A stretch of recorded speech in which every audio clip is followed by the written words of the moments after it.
Assalamualaikum warahmatullahi wabarakatuh. Sampurasun baraya tepang dangudinya sareng simpuring manganang. Hayu kurang deraskeun dihan cadongeng anu katunda dina ditan kamarinya dina judul si Jelug Hayam Gaib. Mangga mitra urang lajengkeun nya wilujeng ngadangukeun prung.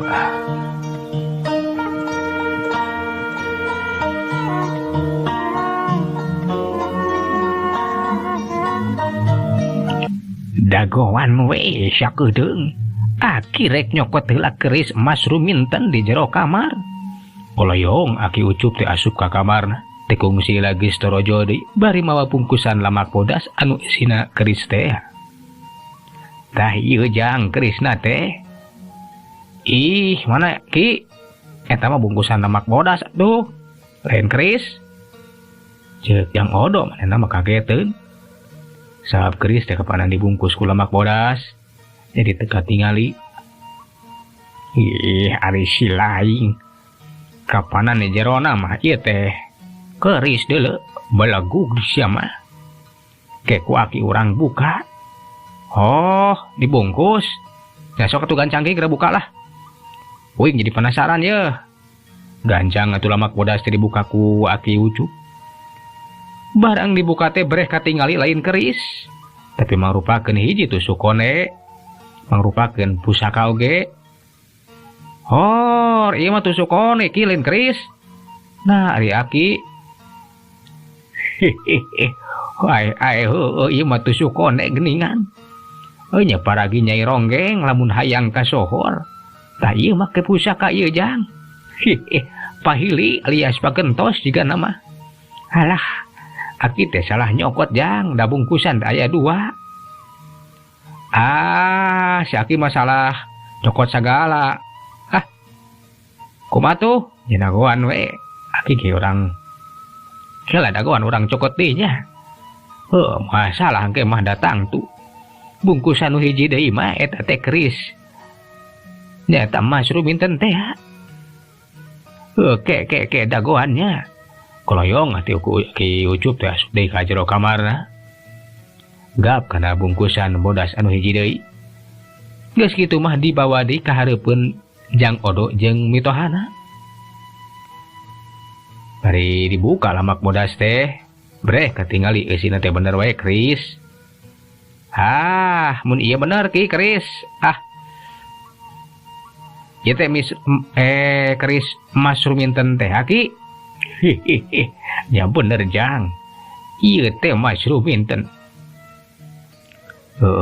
Nya saya nya ki mas teh emas eta teh maksud teh dijieuna tina emas. Cek basuta harita manehna ge coloho kaget ningali eta keris emas ruminten. Nya emas asli jang. Ieu keris teh dijieuna tina emas tulen 24 karat. Ari si aki 24 karat meureun, lain karat. Tah eta. Eta. Wah, atuh sapira ge salah sahurup jang. Nya salah sahurup beda deui hartina ki lah. Kumaha eta?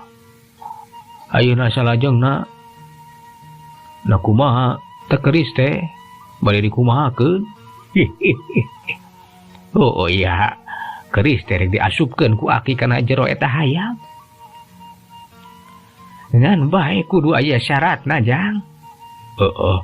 Ku syaratna teh kumaha kitu ki? Mbah Suta harita teh manehna panasaran. Wayahna kudu disayogikeun we kekembangan 4 rupa. Nah ku layak kembang sagala ki. Ya taeun teh. Maneh wayahna kudu neangan kembang. Kembang naon wae anu kudu neangan ku uing teh? Kembang eros, kembang malati, kembang campaka, jeung kembang desa. Ai lain kembang desa. Maksud teh kembang sedep malam jang. Si Aki masuk ke mana wae? Pakai kembang desa segala. hayang dibejakeun ka sini ni kuing. Ye nya ulah jang ulah montong. Naonan aki teh ukur kaca letot letah deuleu. Sok Kanjang nganjung ayeuna mah geura teangan. Loba tuh di kebon tuh anu beti Kanjang. Ceuk eta aki ucup ditah ka incuna pikeun neangan eta kembang. Nyalah keun ku uing ngong teangan lah. Dagoan kedeung lah. Jung atuh si Odo teh cengkat koloyong keluar rek mulu ka kebon anu teh jauh ti imahna aki ucup. Teh kungsi lages datang di bari mawa kekembangan. Sakumaha anu dipenta ku akina. Da ieu Ki kembangna. Naon di syaratna teh Ki? Ya beungeus sakieu oge. Butuh kembang wungkul jang. Jeung deui pangmawakeun baskom desian ku cai herangnya. Kedagoan atuh. Kira ke cai mah gampang lah. Koloyong atuh ka pawon. Telilah jual deui bari mawa baskom desian ku cai herang. Tah Ci Kanjang tunda di dinya. Sok asupkeun kembangna tah.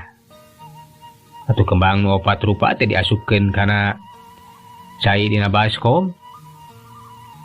Tah geus diasupkeun Ki lah. Kumari kieu ya.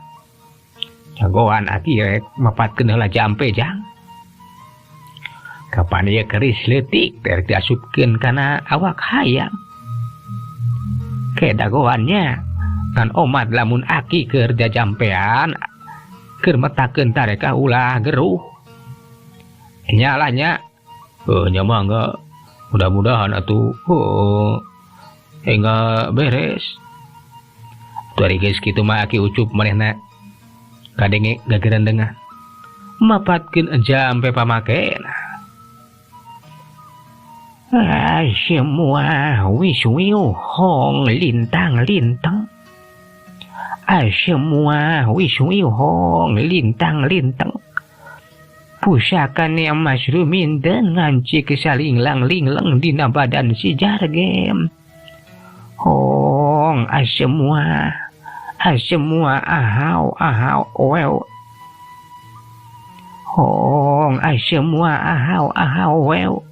Hari tak si Odo padenge eta akina mapatkeun jampe pamake meh-mehan we ngah kaya seuri kan untung we bisa ditahan. Asieun dicarekan ku akina misi ngaganggu sabada beres mapatkeun jang jawokana mah Ki Ucup teh ngasupkeun keris Mas Ruminten kana baskom anu edisian ku cai jeung kekembangan.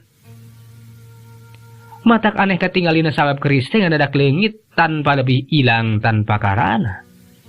Kiwari manggeus mindah tempat asup kana wujud si Jargem kalawan teu kanyahoan. Ngan ukur katingali we eta hayam teh kekeokan bari kadenge kongkorongo. Tori geus kitu mah Ki Ucup teh pok teh carita monggeus euy. Ayeuna mah pusaka eta Mas Ruminten teh geus asup ka jero hayam. Geus sumandi dina awakna.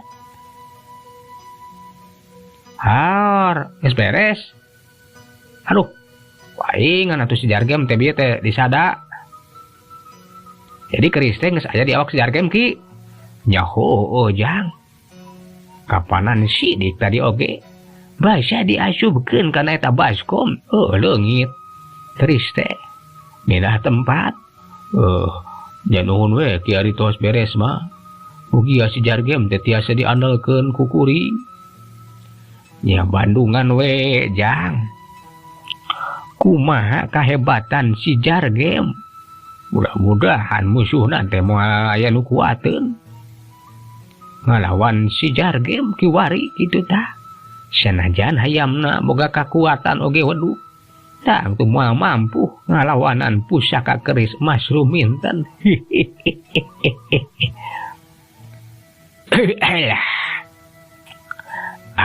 Pokona mah Ki sip lah. Uing nganuhunkeun ka Aki. Uing geus dibekalan yeuh. Di init ka Kadipaten oge reug-reug ai si Jargem geus dibahanan kekuatan mah. Mudah-mudahan we juara lah Ki. Tah ayeuna mah rek balik we ka uing teh. Mudah-mudahan jang. Wah, mangkela anan atuh montong rurusuhan teuing. Kapan si laing teh jarang ka dieu teh. Keun kade laulin mah. Pamajikan misi dedepeun di mah lah. Nya juga tuh ari rek marulang mah. Mohon ki. Da ieu mah atuh lumayan we bako sareng kanggo jajan. Nya si abdi teh nganuhunkeun pisan kana bantosan aki. Cek eta Basuta bari ngasongkeun amplop jeung bako. Ya sami-sami jang. Ditampah ieu teh moal nampik pangasih aki mah. Sabeneran bako aki teh beak. Da si Sarlo tah. Kainget ka anu jadi aki teh. Lainna song atuh bakona. Song duitna. Ieu mah mani lali ka anu jadi aki teh. Keun ke lah. Mun juara mah bakal dibere hayang sakumaha bako teh. Masing hayang satamruan oge. Ke dibere ku uing lah. Uing balik lagi. Kono mah nuhun lah. Atuh geus kitu mah duana teh pamitan. Marulang bae di barung ku hate anu bunga. Sabab si Jargem teh geus dibekalan kakuatan. Keun tundangeunaan Basuta jeung si Odo mangrupakeun pamilon ti lembur Cijeruk. Ayeuna mah urang caturkeun di Kadipaten Lingga. Adipati Suradi Praja keur ngobrol we jeung Aki Lompet. Kieu ki. Kula hayang si Belut teh bisa ngelehkeun si Jalaprang. Sabab si Belut kudu jadi juara anu nomor hiji. Hiji-hijina hayam anu panghebatna moal eduana ki. Can sugema rasaning hati lamun kiwari hayam nu kasohor jago teh aya dua, nyata si Belut jeung si Jalaprang. Tah kira-kira kumaha nah bisa si Belut bisa jadi nomor hiji ngelehkeun si Jalaprang. Cek eta Adipati Surya di Praja tumanya ka Aki Lompet. Atuh ditanya teh harita teh manehna ngahulang. Can maka nembalan kawas anu keur mikir. Atuh sajongjonan mah si Aki teh leung mikir we ulang pisan nah kumaha cenah carana. Sangkan si Belut teh bisa ngelehkeun si Jalaprang. Ras inget kana kejadian waktu ka tukang basa ngeusian kasakten eta si Belut. Eta pisan nu dipiharep ku Aki teh gamparan. Namung teu gampang. Tapi tiasa wae seun si Jalaprang bakal kawon ku si Belut. Nya pama ditambih we ku kekuatan. Adipati sudah Praja katingali penasaran. Waktu mah jadi ka eta Aki Lompet. Kumaha ki carana? Pok geura bejakeun ka kaula. Cara hiji-hiji nama iwal ti kedah angkat ka guha Sinagari. Anu aya di Pasir Ponteng nun. Mohon mengpeung aya waktos 2 dinten deui memeh ngiringan deui acara ka Kadipaten Salaka. Aki teh emut ka pamontangan Aki. Anu dina waktu ka tukang ngeusian kasakten eta si Belut. Lamun aya nanaon mah cenah ka dieu dewe kitu tah. Tah bener ki, bener. Jadi kudu ka Pasir Ponteng. Kebeneran tepati jauh di dieu nya. Nah rek naon ka itu sagala tuh ki? Urang. Nepungan we kanu ngageugeuh eta guha Sinagari anu nelah Nyai Ratu Mayang Saragi. Ratu Siluman Orai. Mohon pamuntangan Aki teh. Urang pentah we kekuatan deui tah kanggo nambihan kekuatan si Belut. Nah moal naon kitu ki? Kula mah ingis jeung sieun nepungan siluman-siluman kitu mah. Iye. Tenang we sun. Eta Ratu Siluman teh pamuntangan Aki. Moal mantakna naon? Kapan si Belut oke? Bisa gaduh ilmu belut putih jeung mibanda kekuatan goib. Bantosan ti anjeunna. ayeuna mah urang laporan we eta ka Ratu Mayang Syaragi teh yen si belut teh teu mampu ngelehkeun si Jalaprang nu sarua boga kemampuan kakuatan gaib. Muga we ditambah kakuatanana tah kitu jeun. Nya ari kitu maki. Kuring. Kaulang kumaha aki bae. Ira ka itu naki. Nyai saena mah supados ayeuna wae seun memeh sareupna supados tos dugi. Nyaheuk. Ari kitu mah. Ayeuna urang init bae ki. Atuh ari geus kitu mah Adipati sudah diperaja teh nya tujuan pikeun init ka Guha Sinagari nu aya di Pasir Ponteng. Duana narumpa kuda we cenah hayang gancang tepi. Teu kacaturkeun di jalana memeh sareupna kira-kira wanci saria Klayung atawa Tabuh 5. Duana teh geus tarepi ka sisi Pasir Ponteng. Caga turun tina kudana. Geus kitu mah kuda teh ditalian we na hiji tangkal. Geus nalian kuda mah Aki Lompet teh ngajakan Kangjeng Adipati pikeun leumpang murukang hiji guha. Nu aya di hiji tempat rada ngulon sok sanajan jalan rumpil tapi duana teh teu burung tepi. Da ieu Guha Sinagari teh katingal itu lawangna eta teh. Ayeuna mah urang antosan we di dieu saheulaanan mah. Pamawanci rada poek urang lebet ka jero guha seun. Nyaki. Aduh, kula mah sakareung kieu teh bulu punuk meniting puringkak. Ih, ulah sieun keun da aya aki. Moalna naon? Da Nyi Ratu Mayang Syaragi mah teu pikasieun seun. Nakumaha kitu ki? Nya mangrupa wanoja geulis anu moal menak we di alam manusia mah. Janten ulah sieun. Nah bener kitu ki. Eta Ratu Siluman teh mangrupakeun awewe geulis. Nya kantenan we leres pisan ke we Bandungan ku salira gamparan seun. Guhanana teh ngalobrol we di luarin guha. Bari nunggu kayaan rada poe. Uplek ngobrol ngeunaan. Si belut teh jeung ngeunaan eta Ratu Siluman diobrolkeun ku Aki Lompet. Bari nunggu kayaan rada poek nya atuh ari ku ngobrol mah. Teu karasa waktu teh. Kiwari mah geus liwati sareupna. Kayaan teh geus mimiti poek, sora-sora satu puting geus talarik di sarada kaya kening ciang cih cire ciang-ciang. Cari cangkas jeung sajaban. Kayaan teh beuki pika keungeun.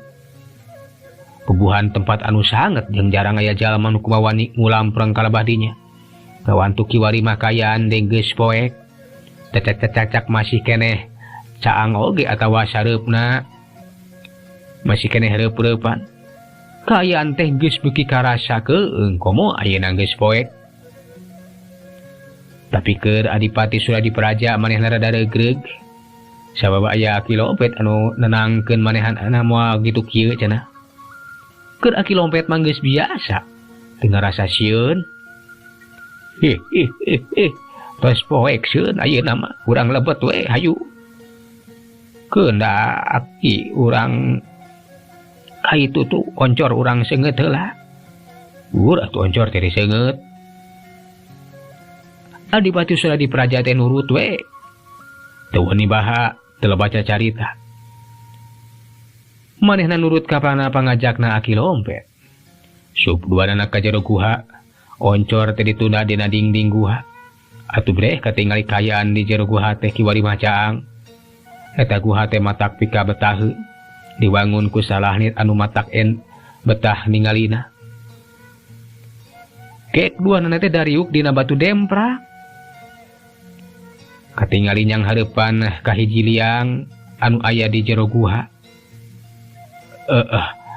Di dieu teh ki urang cicingna jeung naon eta teh liang teh ki nyaeta liang teh mangrupakeun lawang sieun lawang karaton Nyi Ratu Mayang Saragi keun ku aki urang odang urang kemat supados kersa kaluar sieun antosan we sakedap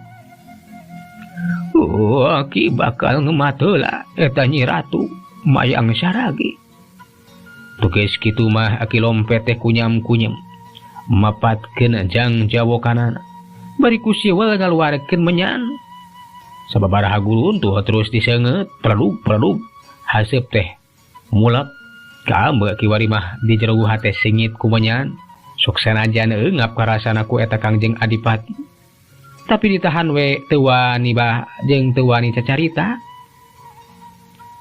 sabadareng se ngemat ketinggali tina jero liang teh aya haseup ipis anu kaluar lila-lila mah eta haseup teh ngandelan beuki lila jangelek wae jadi wujud rupa manusia saurang ratu siluman anu wujudna mangrupa awewe geulis rupa endah kabina-bina daya tawe Kangjeng Adipati mah maneh hok cai ningali eta ratu siluman teh asa kakareun teuing cenah ningali awewe anu sakitu geulisna pok eta ratu siluman teh nyaeta Ratu Mayang Saragi teh cacarita bagea aki aya naon nepungan ka kaula cing dibaturan ku saha geuning eta teh duaan wilujeng sumping Nyai Ratu aki disarengan ku dunungan aki nyaeta Kangjeng Adipati Suradipraja di Kadipaten Lingga nun saja dongkap ka dieu taya sanes bari nyuhunkeun bantosan ka salira Nyai Ratu mugi ulah bendu ku kadongkapan aki tak kitu moal benda mah bendu kaula mah atoh we nu aya di datanganku aki nah aya perlu naon atuh pok kira bejakeun ulah didingding kelir sindang sareng siloka tang tu kula saja ngabantu aki nya nuhun we ari saja muhun bade ngabantu mah aki teh binga jadi kieu ieu teh nun maksad aki teh darak-dak atuh aki lompet teh ngabejakeun maksud ngabejakeun ti mimiti yen hayam anu kungsi desian kasakten ku eta Nyi Ratu nyaeta si belut teh eta hayam teh dipasrahkeun ka Kangjeng Adipati Suradipraja yang acara ngadu hayam di Kadipaten Salaka teh lah eta hayam teh luar biasa daya tawe satu tasna miluan acara ngadu hayam teh juara ngan bae cenah teu sampurna sabab nu juara teh jadi aya dua da si belut teh teu mampu pikeun ngelehkeun si Jalaprang dua-duana teh pada unggul pada kuatna da kekuatan teh menang saimbang dumasar pamenta Kangjeng Adipati Suradipraja anu hayang eta si belut teh jadi nomor hiji hayang jadi hayam anu pangunggulna ulah aya duana sangkana bisa ngelehkeun si Jalaprang atuh meredih pikeun nambahan di kakuatan eta si belut tah janten kitu nun mugi we Nyi Ratu teh kersa nambahan di kakuatan eta ka si belut sangkan langkung hebat batan si Jalaprang nun eta hayam si Jalaprang teh sami kawas anu kadu kakuatan goib aya nu ngabantos nun jadi kitu aki heuku kaula bakal dibantu naon rupa kahayang aki jeung Kangjeng Adipati tang bakal dibantu ku kaula eta si belut bakal ditambahan ku kakuatan hayang kumaha kitu kakuatanana nya anu rongkah we sieun sangkan si belut teh salian tigaduh ilmu belut putih sareng kakuatan anu rosa kedah gaduh kakuatan anu hese ditandingan tah kitu Keur kaula perkara gampang. Urusan kitu mah sabab nu ngaranna kekuatan seperti kitu kula nyangking rupa-rupa ilmu keun kukula bakal diturunkeun ka eta si belut tagoan satedeung ayeuna mah aki ceuk eta ratu siluman yang mangga katingali eta ratu siluman mayang saragi teh meremkeun socana sayeula kitu harita teh Kangjeng Adipati mah kudu colohok we bari panona teh ngicep-ngicep sabab kataji ku kagelisan eta ratu siluman sok padahal pamasirik mah mata batina tangtu moal teu lumpat da eta tuh wujud asli nama mangrupakeun orai anu sakitu gedena orai anu pikasieun ngan bae dari tetinggalian jalma anu kapireupeunaan mah ku nafsu panon batina teu bisa nempok katinggalina teh mangrupakeun awewe anu geulis tak pikabitaeun satutasna meuremkeun panonna eta ratu siluman teh nyah dibeuntak paingan atuh raja paingan eta si jala perang teh memang hebat nya dibantu ke kekuatan gaib dibantu ku bangsa seperti kaula tapi tenang aki kekuatan kula bakal leuwih unggul ayeuna kaula bakal ngasupkeun kekuatan nya eta patih kaula bakal dititah asup kana jero eta hayam nya ujuk sumangga nun kumaha saena bae nu penting mah eta si belut teh tiasa ngelehkeun si jala perang heuk dagoan sakedeung kaula bakal nyalukan patih kaula atuh ari geus kitu mah harita nyeira auto teh meremkeun di parona ngagero kanu jadi patihna tekung silaya haseup dewe anu kaluar tina jero liang lila-lila mah eta hasil teh ngajalegedeg mangrupakeun hiji lalaki anu jangkung gede simbar dadah gagah naker mangrupakeun patihna eta ratu siluman mayang saragi aya pikereun naon nun SMA abdi diangkir papan patih wayahna andika kudu asup kan hayam si belut teh sabab eta si belut teh kudu bisa ngelehkeun musuhna jadi salila si belut can bisa ngelehkeun musuhna wayahna paman patih kudu cicing dina eta jero hayam pikeun ngabantu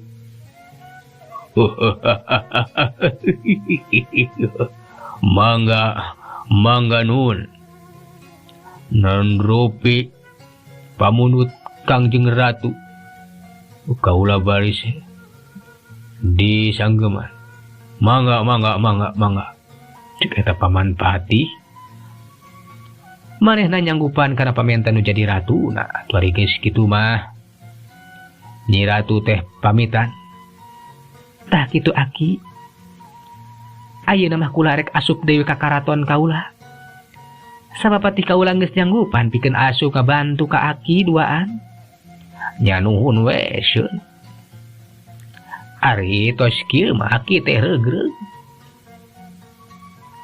kaula pamit tangtu patih kaula nyaho-nyaho geus aya dina wujud hayam si belut teh mangga sieun mangga atuh geus kitu mah eta ratu siluman teh katingali leungit deui we tina paningali Aki Lompet jeung eta Adipati Suradipraja atuh satu tas nangilas kitu deui paman patih nu sileuwih ti heula leungit eta Aki Lompet teh sacarita atos dong molohok wae sieun Cek Aki lombet hari teh ngagebah ka Adipati sudah diperaja anu teh tadi teh hok cai. Aki ke mana eta Nyi Ratu teh? Ieu nya parantos mulih deui we ka karatona seun. Ayeuna mah tos beres. Jadi urang teh dibantu ku patina Nyai Ratu Mayang Saragi. Nuhun Aki ari kitu mah. Kula deug-deug. Jadi si Bru teh bakal dibantu ku patina. Tah kitu mohon laraseun. Hayu we ayeuna mah urang mulang deui. Bar parantos rengse seun. Nya tuh Ki. Aduh, kaula mah inget wae. Kakak eta Nyi Ratu leungiteun Ki. Ih. Da tos teu aya seun. Hayu ayeuna mah urang mulih. Bisi ka bujang kabeutingan teuing di jalanna seun. Nya atuh, hayu Ki hayu. Geus kitu mah duana teh kaluar ti jero guha. Atuh geus aya di luar mah kalacat deui naik kana tonggong kuda. Duana marulang deui wae ka Kadipaten Lingga. Euleuh mitra kaum dangu. Waktos na parantos teh nya kapan? Cageula urang tuna jajar carita si Celuk Hayam Gaib dugi kadi urang teraskeun dina seri anu salajengna. Manganuhunkeun tina sadaya perhatosanana mugi sing janten hiburan banyak. Sok sanaos seueur kirangna seueur lepatna malah mandar janten hiburan wae dina raraga ngamumule seni Sunda. Atau tong hilap di like, di komen, oke. Dibantos di subscribe supados channel Emang Langkung Majangnya supados Emang teh tetap eksis dina ngahibur baraya di mana wae ayana. Salam baktos pik kanggo sadayana mugi ayeuna kasehatan lahir sareng batin dilancarkeun segala rupina. Atuh Mang undur. Assalamualaikum warahmatullahi wabarakatuh. Ciao.